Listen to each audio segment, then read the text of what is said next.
Un homme, un aventurier de l'Ouest, un cow-boy courageux, devint au fil du temps une véritable légende et un symbole de bravoure et d'intégrité dans la culture américaine. Son nom, Frank Eaton, surnommé plus tard Pistol Pete. Ses exploits dramatiques et sa quête de vengeance s'apparentent à un scénario digne des meilleurs westerns. Voici son histoire. Frank Boardman Eaton naquit le 26 octobre 1860 à Hartford, dans le Connecticut, à une époque où le courage et la détermination étaient essentiels à la survie. En 1868, après la guerre de sécession, sa famille s'installe dans une ferme au Kansas.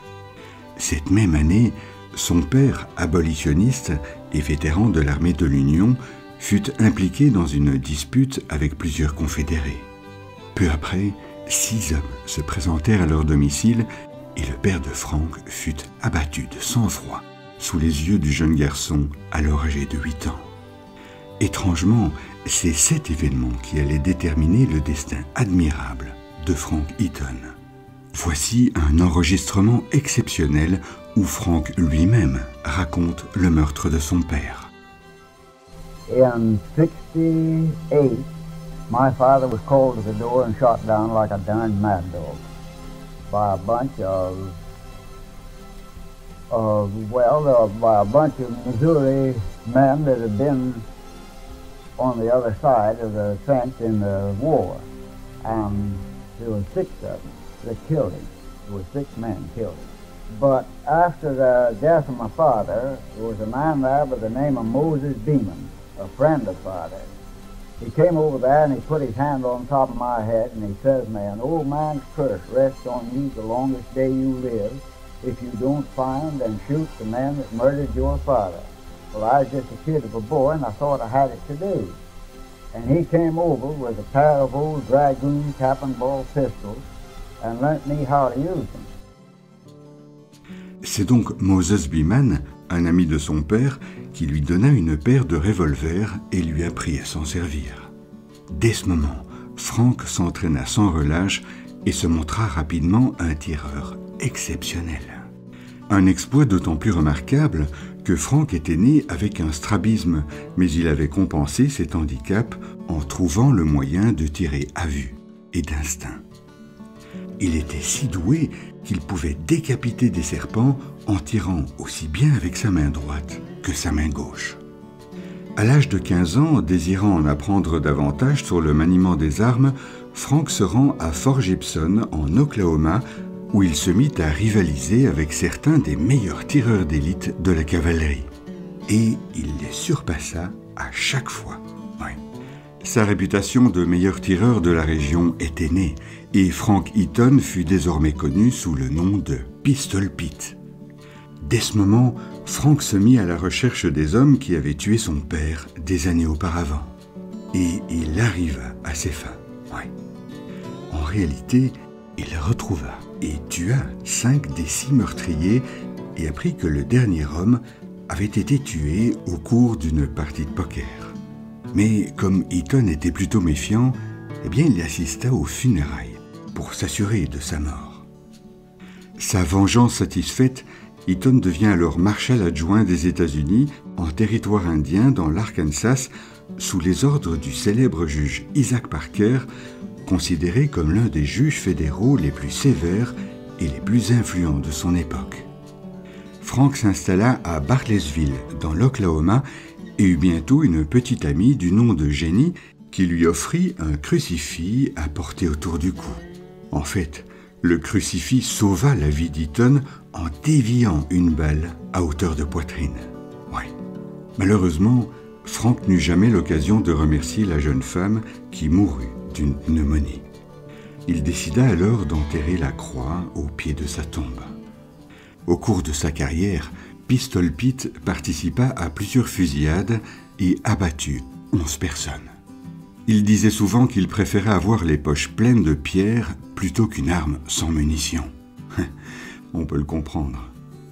Il était connu pour ne jamais quitter ses 2 Colt Single Action Army de calibre 45 avec lesquels il s'amusait parfois à lancer une pièce en l'air et arrivait à dégainer et tirer avant qu'elle ne touche le sol. Oui. Selon ses propres termes, sa meilleure assurance-vie était lancer beaucoup de plomb vite et droit. Il portait toujours son chapeau de cow-boy, son gilet et son jean. Alors, il avait des bottes bien sûr, mais il aimait souvent être pieds nus, relax. Sa grande moustache et ses longues tresses étaient sa marque de fabrique préférée. Il aimait dire « Si les filles coupent leurs cheveux, moi je laisse pousser les miens ». En 1885, Eaton servit d'éclaireur pour le capitaine Emmett Crawford lors de son combat contre les Apaches et leur chef légendaire, Geronimo. C'est d'ailleurs au cours de ces batailles qu'Eaton faillit être scalpé. Ouais.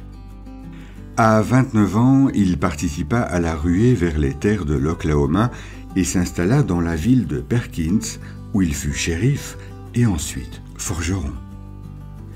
En août 1893, il épousa une certaine Orpha Miller, qui mourut 7 ans plus tard, puis se remaria en 1902 avec Anna Silix, avec qui il terminera sa vie. De 1950 à 1956, Eaton écrivit une chronique hebdomadaire pour le Perkins Journal.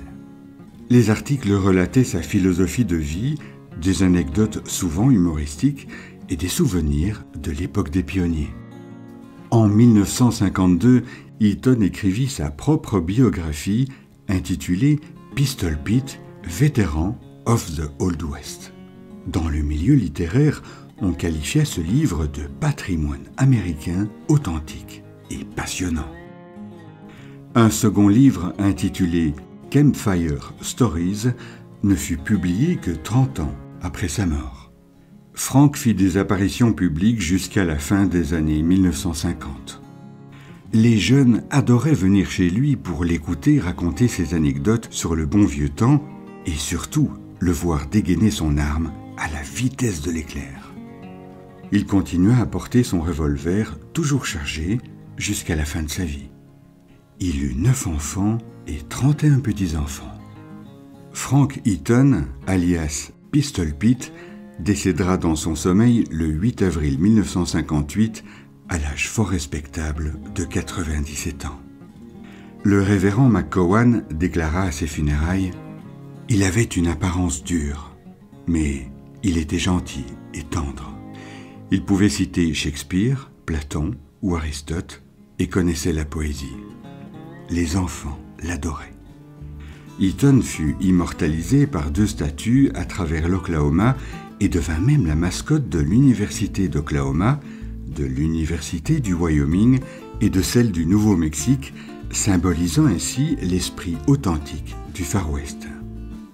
En 2022, il fut intronisé à titre posthume au National Cowboy and Western Heritage Museum. Frank Pistol Pete Eaton demeure une source d'inspiration et un témoignage vivant de l'esprit de l'Ouest américain. Alors, on peut se demander pourquoi le cinéma ne s'est jamais inspiré de ce personnage au parcours extraordinaire. On posa la question à un producteur influent d'Hollywood et celui-ci répondit « Eh bien, c'est très simple, c'est dingue, mais on ne connaissait tout simplement pas cette histoire incroyable. » Ouais.